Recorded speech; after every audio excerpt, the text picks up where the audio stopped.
Olá, sexto ano! Bem-vindos a mais uma aula de Geografia.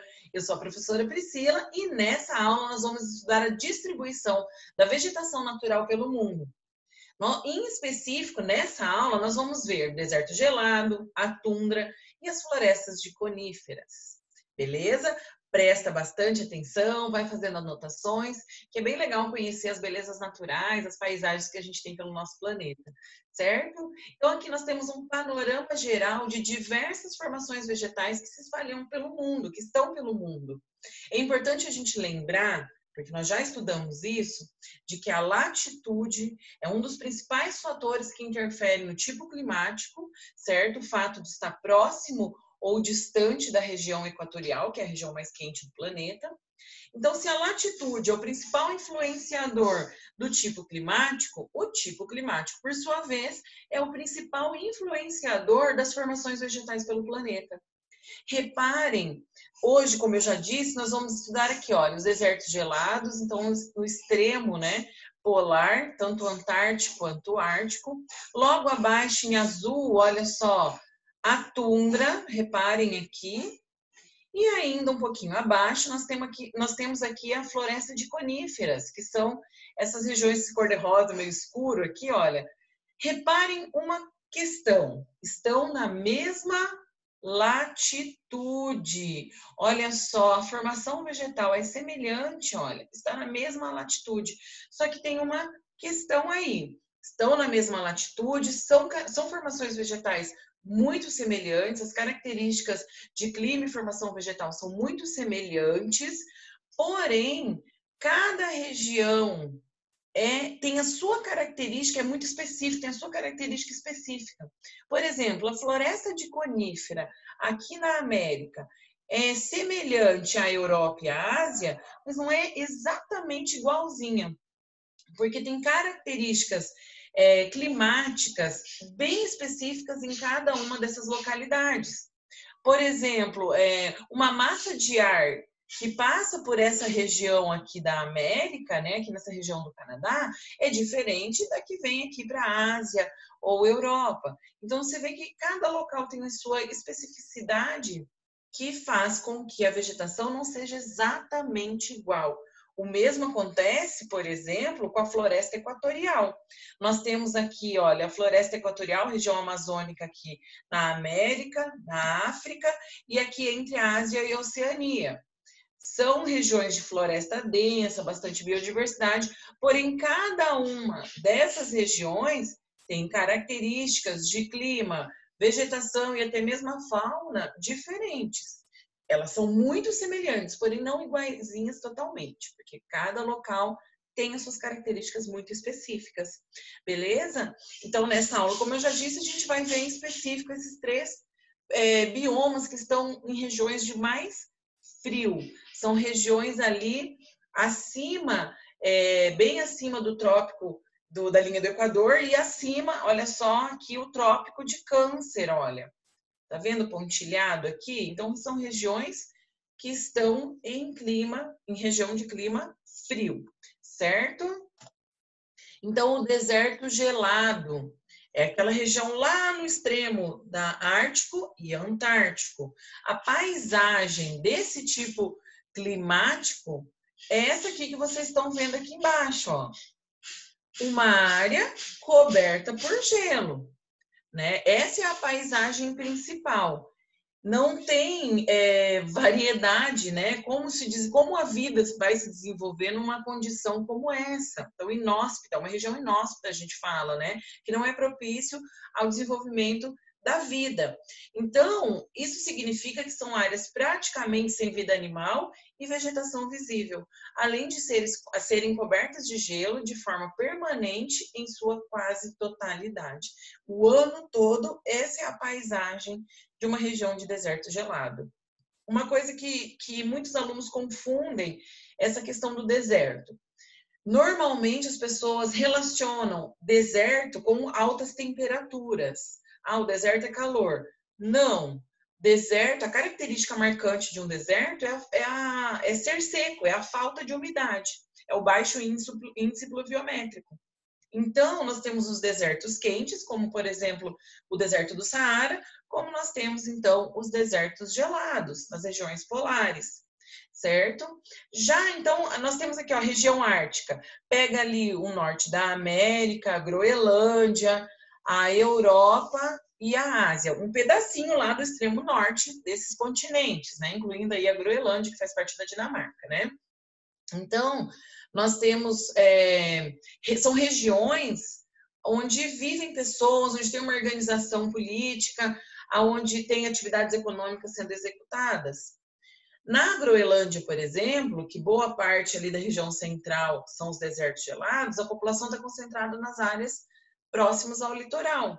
É muito frio, porém as condições permitem que tenha vida, né? Que as pessoas vivam o seu dia a dia, trabalhem, enfim, tem as cidades, são áreas urbanizadas, né?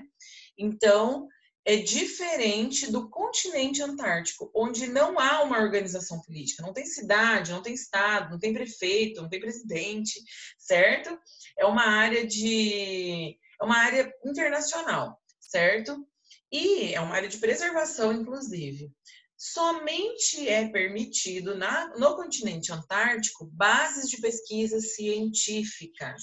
Então, essas bases de pesquisa científicas, elas abrigam cientistas que vão passar uma temporada lá para pesquisar a espessura das calotas polares em diferentes épocas do ano, a questão das mudanças climáticas, enfim, são uma gama de pesquisas que vão sendo realizadas e novas descobertas que vão sendo feitas.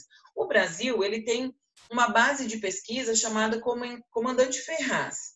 Em 2012, até pegou fogo, teve um acidente, mesmo assim eles conseguiram recuperar muita coisa, continuaram trabalhando, e esse ano inauguraram, então, a nova base de pesquisa brasileira, né, a Comandante Ferraz. Ela só está mais moderna, mais novinha, com mais tecnologia, para cada vez mais descobrirem novas coisas, né, e pesquisarem aí com mais recursos. Certo, gente? Então, não há pessoas morando no continente antártico, somente cientistas que vão passar temporadas. Vários países do mundo têm bases de pesquisa científica no continente antártico, certo? Aí nós temos a tundra, como vimos naquele mapa lá no início do vídeo. Eu vou até voltar lá para vocês. Olha só, a tundra é aqui em azul, ó, logo abaixo do deserto gelado. E nas regiões, olha, litorânea da Groenlândia, que é essa grande ilha, é a maior ilha do planeta, inclusive, né? Reparem que por isso, olha, é possível que tenha vida, atividade econômica, certo? Então, em azulzinho aqui, a tundra. Certo? Então, a tundra se desenvolve em regiões com temperaturas muito baixas, próximas às regiões polares, em áreas que permanecem parte do ano sobre gelo e neve. É caracterizada principalmente por plantas rasteiras, como líquens e musgos, que florescem no período do degelo. Então, tem uma época do ano onde a temperatura dá uma elevada, não fica calor, é frio o ano todo, tá, gente? Mas eleva um pouquinho, chega ali, por exemplo, a 0, 5, no máximo 10 graus, no máximo, certo? Nessa média aí. Então, nesse período ocorre o degelo, desse gelo superficial do solo, onde permite que os musgos e líquens, né, a tundra se desenvolva. Porém, nas camadas inferiores, no subsolo, tem uma camada ali que não descongela, certo? É a camada do permafrost. É um solo que passa o ano todo, mesmo no período de degelo, congelado. Beleza, gente? Aqui nós temos a floresta de coníferas. As florestas de coníferas, o nome tem esse nome por conta desse formato, olha, da vegetação. Realmente parece um cone, né? São os pinheiros. Essa floresta de conífera, ela também pode ser chamada de taiga. É uma das formações de florestas do mundo, é a com menor biodiversidade. Por que menor biodiversidade? São florestas amplas, enormes, porém com pouquíssima variedade de árvores. Basicamente, a vegetação é essa, são esses pinheiros. Por isso, menor biodiversidade. Nós temos a questão aí de uma planta que aprendeu a sobreviver, né? Na verdade, ela se adaptou a essas condições climáticas. Então, a vegetação que fica longos períodos sem chuva, ela desenvolveu uma espécie de cera na folha que consegue aí fazer com que não tenha tanta perda de água, né? No período de seca, ela consiga sobreviver mesmo nessas condições tão adversas.